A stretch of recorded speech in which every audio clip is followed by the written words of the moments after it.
Hey YouTube, Logan with Hideaway Homestead coming to you today with an update on the rabbits. And we had another doe here have her babies.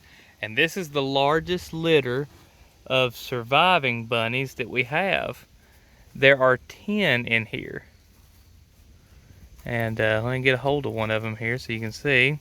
Now these were born a little bit later than the other bunnies, but they are substantially smaller. And the reason being is because they're having to split the milk amongst all their siblings.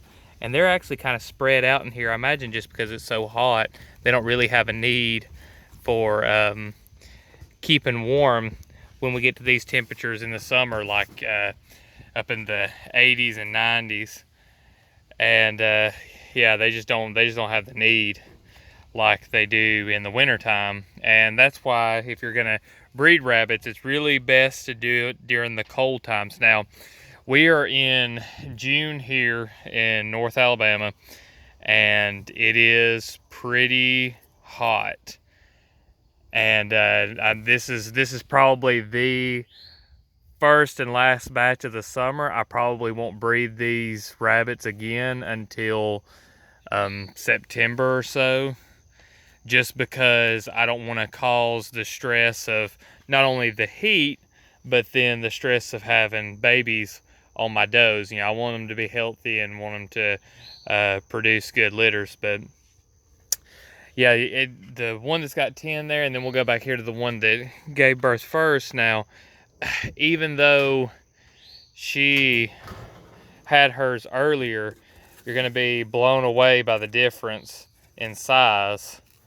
I mean, these little guys here are just about, I don't know, maybe 4 or 5 days old, but they're much larger.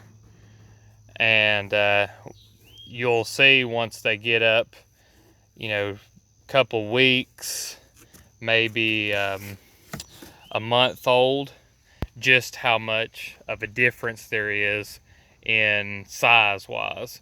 But they've all made good nests and been good mothers so far. We've got 2 more with babies on the way. We're at 31 bunnies right now, and hoping to have well over 40. So yeah, looking forward to that. And that's something I'll make this little disclaimer in my video while I'm thinking about it. I've known plenty of people on YouTube and just in general to say, don't touch the babies because the mom will reject them, she'll eat them, she'll kill them, a bunch of stuff like that. I don't leave the babies alone. I always count them and make sure that all of them are well, and if there's any that's sick or dead, you know, try to keep the sick ones separate, and then if they die, throw them out. Just depending on whether or not it's cold weather or not, because I mean, if it was really, really cold and you had a sick one that looked like it was going to die, best just to let nature take its course, leave it there with the rest of the bunnies. If the mom will know better than you will, but if you have a dead one, you know, just take it out.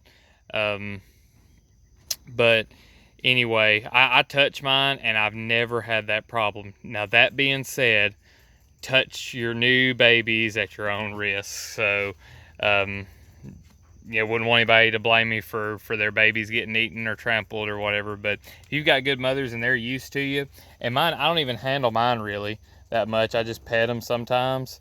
And see, I mean, she's not real into me doing anything with her, so it's not like she's a tame pet. But they won't eat the babies just because you touch them. I mean, yeah, you ain't got to worry about it. But like I said, I don't want anybody having their babies eaten and then it being my fault. But so yeah, both my bucks are doing good. The one rabbit over there that I thought wasn't pregnant was actually pregnant. She was pregnant with the rest of these, and everything's worked out good. So I've got me two good bucks here that I'm gonna be using for my breeding since we lost our other buck, and they tend to be a lot more docile than what the does are. But yeah, they'll be in real good breeding condition for this fall, and this fall winter plan on pumping out a whole lot more. Well, if you've got any questions about rabbit breeding or anything about raising the babies, leave it down in the comments. Leave a like on this video if it was helpful, and subscribe to the channel for more. I drop a video every day. We'll see you in the next one. Thanks for watching.